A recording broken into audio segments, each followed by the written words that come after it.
You asked about the surgery, and it was for colon cancer. So I had my colon resectioned and sewn back together, and that was March 1st, and it's now March 29th, and I'm on the CoreAlign.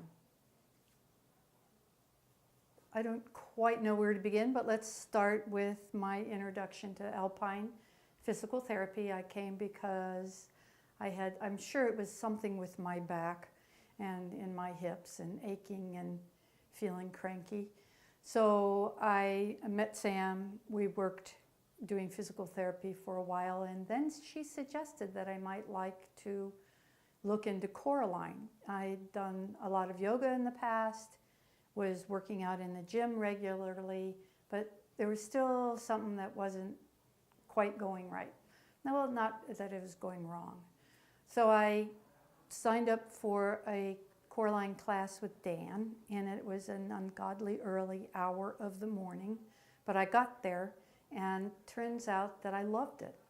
It turned out, first it's scary because you're walking around on these moving platforms, and for someone in my age, the loss of balance is huge. Or we feel that we're going to lose our balance. We're beginning to feel stiff and like we wouldn't immediately respond. But getting on the CoreAlign machine and starting to work and get a little confidence, first I noticed like, oh my God, this is easy. What are we going to do next? And then I got off the machine and went, wow, I actually feel my whole body, and it was a good workout. So I was sold and just went from there. I like it. So Sally was the, classic person that comes in with what she says is hip pain, but really after we start to look at her movement, it's coming from her low back, and she's not moving well. Instead of bending at the hip, she's hiking her pelvis, and so she's trying to move her leg with her back. And she didn't realize that. That felt normal to her. So CoreAlign was really a great platform for her to feel where she was bending and where she needed to bend at the hip. And once she could control where she was moving at the hip, it took a lot of stress off of her low back. And then from there, you have to strengthen that hip in that range and in that movement pattern.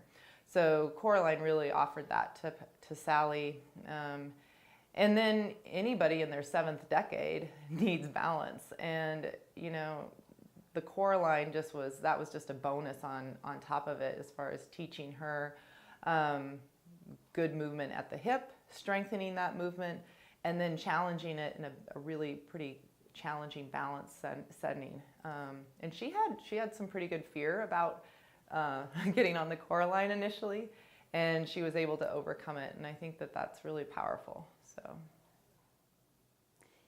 it was a leap, but I didn't worry about it.